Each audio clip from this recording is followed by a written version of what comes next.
শুভ দুপুর বন্ধুরা। এখন ঘড়ির কাঁটায় 2টা বাজে। এখন ঋতুচক্রিমায় শীতকাল চলছে। শীতকাল চললেও এখন কিন্তু মাঘ মাসের আজকে 6 তারিখ। তো দিনটা কিন্তু মোটামুটি রোদুলো। এই হচ্ছে আমার পুকুর, আর এই আমার পুকুরে কিন্তু ওনারা গোসল করতে এসেছেন। তা দর্শক, ওদের কিন্তু শীত কম, ছোট মানুষদের একটু শীত কম থাকে। আপনারা কিন্তু শীতের কারণে কম্বল পেঁচিয়ে সারাদিন বসে থাকেন।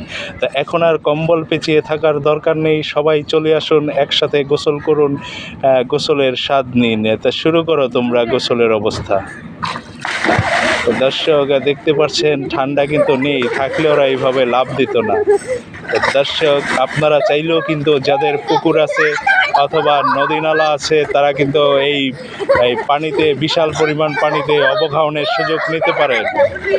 তা সুইমিং পুলে অনেকে গোসল করেন, সুইমিং পুলের স্বাদটাও ভালো, কিন্তু এটা হচ্ছে একটা ন্যাচারাল পুকুর। এই পুকুরে গোসল করার সৌন্দর্যই অন্যরকম। তা দর্শক, আপনারা কিন্তু নিয়মিত গোসল করবেন, সাঁতার কাটবেন, এতে করে আপনাদের স্বাস্থ্য অনেক ভালো থাকবে। তো সবাই ভালো থাকবেন। আল্লাহ হাফেজ।